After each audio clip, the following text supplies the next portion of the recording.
inta badan bulshooyinka Soomaaliyeed oo ay ugu horeeyaan aqoon-yahanada dadka aragtida fog leh ee daneeya horumarka Soomaaliya iyo reer Muqdisho ayaa si weyn uga xumaaday sawirkii xumaa oo ay Muqdisho ka gudbiyeen Axmed Madoobe iyo Siciid Dani gaar ahaan garoonka Muqdisho kadib markii ay ku soo bandhigeen ciidamo loo qalabeeyay hab maleeshiyad ah oo sita hub culus iyo kuwa fudfudud taasi oo sharci darro ku ah garoonka diyaaradaha Dani iyo Axmed Madoobe waxa ay ka dhigeen garoonka Muqdisho carwo lagu soo bandhigo maleeshiyad ku hubeysan qoryaha loo yaqaan Basuuki ama RPG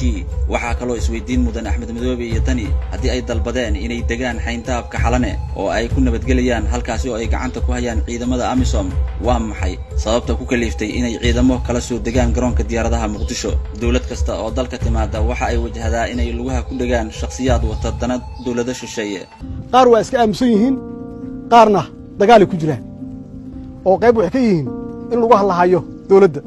si loo ogaado ama loo xasuusto oo loo yiraahdo hebel waa qeelinayay bal ha loo yeer maanta caqabadaha hortaagan doorashooyinka sanadkan ayaa ah Axmed Madoobe hogaamiye maamulka 8 sano aan dhaafin magaalada Kismaayo Kenyaankuna korka ka ilaaliyaan Axmed Madoobe waxa uu ku xiran yahay si toos ah dawladda Kenya oo iyaduna u aragta inuu yahay awoodda kaliya ay kula dagaalami karto dawladnimada Soomaaliya kulana wareegi karaan maamulka dekedda Kismaayo iyo garoonka oo haddaba inta badan ay maamulaan dawlad goboleed oo isaga naftigiisu meel taagan oo madaxweynayaalaha awoodda dawladda dhaxo kala raadinaya siyaasadda dibadeed raba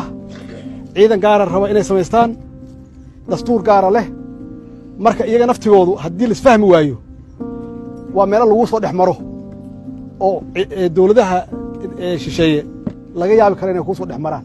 hogaamiyaha Puntland isagu ma lahan hadaf siyaasadeed waxa uu ka macaashaa inta badan inta uu madaxweynaha yahay Puntland indho iyo degana waxa uu ah Axmed Madoobe oo hadba dalka uu rabo ka iibiya waxa uu inta badan bilaa sabab diida shirarka uu ku baaqo madaxweyne Farmaajo bal adba isweydii wali ma aragtay Dani oo Axmed Madoobe la'aantiis ka qayb galaya shirka dawladda dhexe iyo dawlad goboleedyada Danigan aan Puntland danteeda ka shaqeyn ayaa sidoo kale Imaaraadka u gacan geliyay ilaahay dhaqaalaha maamulkiisa maxay leelabadiina mid walba waxaan ka warhayaa inuu wixii la dhigi jiray saxwadii islaamiga ah uu qayb ka ahaa oo wadaadnimo laydinku tuhmo ama laydinku sheego oo aad diinta wuxuun ka taqaanaan marka in dadkii aad aqoon dhaanteen maanta ay idinku yeedhaan warkaalaya maslaxada imaada warkaalaya fadhiga imaada wartalada imaada idinkuna aad muxuu ahaay aad diidaan ama shuruudo iyo caqabado hor dhigtaan sooma kitaab xoornimo ma aha ku dhawaad 10 cisho oo ay labada nin ku dhex jiraan xayndaabka yar ee ku dhex yaala garoonka diyaaradaha Muqdisho waxa ay la kulmaan siyaasiyiin iyagu dana siyaasadeed leh una arka Axmed Madoobe iyo Dani in talada Soomaaliya ay iyaga ka go'do waxay ku dhawaaqeen isbahaysi ay ku sheegeen inuu dalka badbaadinayo caawa 12 habeenimo inta magaalada Muqdisho joogto ma joogtaa ma timid nimanka mas'uuliyadda hadda sheeganaya gudiyaha shirayana xataa su'aal isma weydiin inaan joogiyo inaan isu joogo anaa soo shirka uu ku baaqay madaxweyne Farmaajo kama aysan soo qayb gelin waxayna ka dhiga adeegeen baaqyada caalamiga ah oo ay ugu horeeyaan kuwa beesha caalamka ee Xalane dejiyay war meeshan Xalane dalkan looga talin ma masaalix qarankan Soomaaliya Xalanana ma taal kuwa joogaana ka shaqeyn maayaan mana ninkii raacaan waa dhumaya dalku dhuminaya qofkii raaca